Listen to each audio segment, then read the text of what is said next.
أعوذ بالله من الشيطان الرجيم بسم الله الرحمن الرحيم۔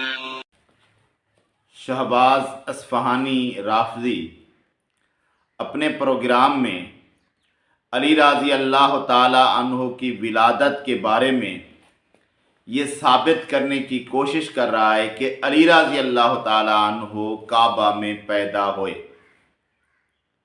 اور دلیل کیا ہے بھائی؟ دلیل مانگی جاتی ہے، جب دلیل دو کہتے ہیں کہ حاکم میں روایت ہے، اور جب کہا جاتا ہے کہ اس کی تو سند نہیں ہے، تو اس پر بحث کرتے ہوئے کہہ رہا ہے کہ حاکم نے کہا ہے کہ یہ روایت متواتر ہے، اور پھر بھی کیسے سند تو نہیں ہے؟ پھر حاکم کون ہوتا ہے، اس کی ویلیو کیا ہے، یہ سمجھا رہا ہے کہ حاکم وہ ہوتا ہے جو ساری حدیثوں کو جانتا ہو، اس سے کوئی حدیث رہ نہ گئی ہو، اور جب اتنا بڑا عالم کہہ دے کہ یہ حدیث متواتر ہے تو پھر بات ختم ہو گئی، پھر اسے سند مانگنے کی ضرورت ہی کیا ہے، کیونکہ حاکم کہہ رہا ہے کہ یہ حدیث متواتر ہے۔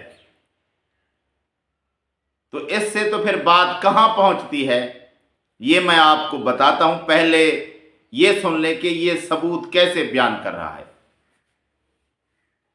ملاحظہ فرمائیں، جزء ثالث اس کی تیسری جلد ہے، اس میں جب ہم جاتے ہیں صفحہ نمبر 550، یہاں پر کیا کہتے ہیں؟ قال الحاکم وہما مصعب فی الحرف الاخیر۔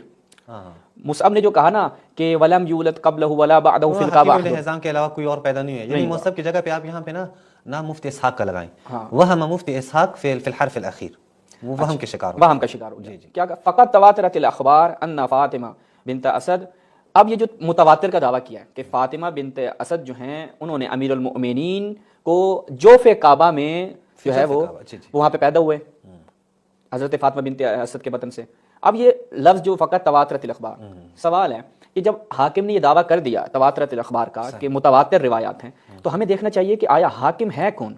یعنی جب کسی کو کہا جاتا ہے حاکم تو اس کا کیا مطلب ہوتا ہے؟ پھر اس کے سامنے آیا کسی اور کی کوئی حیثیت رہتی ہے یا نہیں رہتی؟ یہ بہت اچھا پوائنٹ ہے اس میں، کہ یہ ہمارے لوگ سمجھتے ہیں کہ شاید حاکم اس کا نام ہے، حاکم اس کا نام نہیں ہے، اس کا لقب ہے۔ وہ ابھی بیان کریں کہ شہباز بھائی کہ حاکم کس بندے کو کہا، حاکم کہا کسے جاتا ہے؟ اچھا، ملاحظہ فرمائیں، منہج النقد فی علوم الحدیث الدکتور نور الدین عطر، استاد تفسیر والحدیث بجامعہ دمشق، دمشق یونیورسٹی کے تفسیر و حدیث کے استاد ہیں، اور ان کی علوم حدیث کے اوپر نہایت مفید کتابیں ہیں۔ جو محققین حضرات ہیں جو علم حدیث سے شغف رکھتے ہیں وہ ان کی کتابوں کا حتماً مطالعہ کریں۔ اچھا جی، الطبعۃ الثانیہ، اس میں جب ہم جاتے ہیں تو یہاں پر نا وہ کچھ عماد بھائی یاد ہوگا، ہم نے مباحثے میں یہ چیزیں آپ کو مباحثہ یاد آ رہا ہوگا کہ ایک دفعہ مسند ہوتا ہے، ایک دفعہ محدث ہوتا ہے، ایک حافظ ہوتا ہے۔ حافظ جو ہے وہ ارفع من المحدث، محدث سے بھی اوپر کی ڈگری ہے۔ اچھا، اس کے بعد وہ کہتے ہیں ایک ہمارے پاس شخصیت ہوتی ہے حاکم۔ یہ حاکم جو لقب ملتا ہے کس سے ملتا ہے عماد بھائی؟ وَهُوَ مَنْ أَحَاطَ عِلْمًا بِجَمِيعِ الْأَحَادِيثِ حَتَّى لَا يَفُوتُ مِنْهَا إِلَّا الْيَسِيرُ۔ تھوڑی ایک دو حدیثوں سے چھوٹ گئی ہوں تو چھوٹ گئی، ورنہ جس شخص کا احاطہ علمی ہو، توجہ کیا آپ نے کہ حاکم کسے کہا جاتا ہے؟ جس شخص کے علمی احاطے کی اس کے اندر اس قدر روایات پائی جاتی ہے، اس قدر روایات پائی جاتی ہوں کہ وہ تمام روایات کو اپنے اندر سمو دے، ٹھیک ہے، اسے کہا جاتا ہے حاکم۔ مفتی صاحب یا انجینئر مرزا، ان کی ایسے افراد کے سامنے کوئی حیثیت نہیں ہے۔ نا یہ آپ کیسی بات کر رہے ہیں؟ مفتی اور لا یکاسو۔ چلو بھائی، حاکم نے کہہ دیا کہ یہ حدیث متواتر ہے۔